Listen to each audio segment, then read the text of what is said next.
What's up, guys? Logan from NoleGameday.com here for an instant reaction to veteran defensive end Pat Payton entering the transfer portal. Will not end his career in Tallahassee with Florida State. Over here doing this instant reaction at the Bucs facility as the Bucs just wrapped up their Wednesday practices and locker room interviews. But for right now, the focus is on Florida State and the loss of Pat Payton and giving my thoughts on it. First off, number one, he was a guy that showed some promise to us in 2022, seeing the growth there, and of course in 2023 in tandem with Jared Verse. I think just looking at him as a player, it was kind of had a roller coaster of a ride. You saw his rise and you saw his development in that defensive line room and with Coach JP, Florida State's former defensive ends coach, and you were looking for some excitement going into 2024, matching him on the opposite side of Marvin Jones Jr., who you brought in as a Georgia transfer. As we know, he has also entered the transfer portal as well. But Florida State now without another one of their defensive ends, and he's not one of the first ones to do this as well. We've had a few guys as well enter the portal, and I think for me, number two here is the part of the locker room. And when I talk about locker room here, I had some question marks about some things going into the 2024 season. My biggest one was leadership. Who was going to step up as a leader? Who was going to help this team after losing so many leaders that you had in that 2023 roster? You had tons of them. You had Trey Benson. You had Jordan Travis. On the defensive side of the ball, you had Fabian Lovett. You had Jared Verse. You had Tatum Bethune, Kalen DeLoach. Not much of a talker, but more of a guy on the field that would do things for you and earn respect.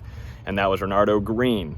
You had Jarian Jones as well. You had a lot of leaders, natural leaders, and some too, maybe that they grew into that as years went on in their careers in Tallahassee. And when I looked at Pat Payton, I didn't expect him to be that kind of leader. That was something that I kind of questioned about. And he was not the only one. There was a handful of other guys as well.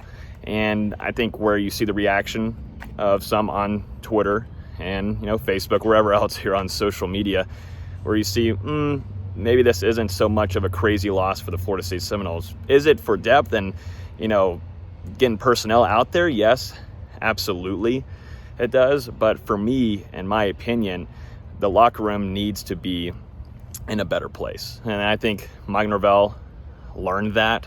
It took a while throughout the season for him to do so, but he overlooked not seeing that he had nobody on the team. I mean, not saying nobody, but a lot of players that were not leaders. And Florida State needed that more than anything. This team went 2-10, and just overall was an absolute embarrassment of a football team. But leadership came and played a vital role in not allowing this team to be what it should have been.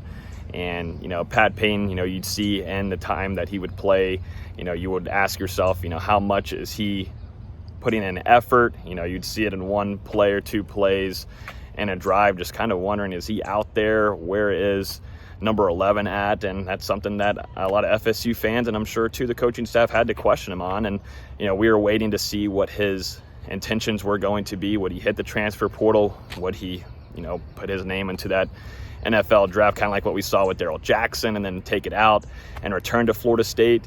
And I'm sure Tony White, Florida State's new defensive coordinator, and Terrence Knighton did their due diligence, met with Pat Payton as they did with Darrell Jackson. We heard from Terrence Knighton. He met with Darrell Jackson, and at the end of their discussions, he ends up coming back for another season in Tallahassee. They did their due diligence with Pat Payton, and sure enough, I don't think he wasn't going to fit the scheme and what they're going to run with the 3-3-5 defense. But like I was mentioning earlier, maybe there's some other things more off the field that, it's time to kind of separate and go different ways. And so Florida State just landed James Williams coming from Nebraska. He's going to be reunited with Terrence Knighton. Not much of a shock there that Florida State was going to grab him. He's a guy that came off the bench for Nebraska, but now is expected to play a more pivotal role in this defense. Florida State's going to have to do a big job, though, in developing some of those younger guys that they brought in their signing class as well. But also too, they're gonna have to jump into the transfer portal and do some work there, I think, and bringing in some guys that are experienced at a starting Power 4 level. And I expect Florida State most certainly to do that with Tony White and Mike Norvell. So if you enjoyed the video, hit the like button down below, subscribe, and let me know your thoughts on the transfer decision for veteran defensive end Pat Payton.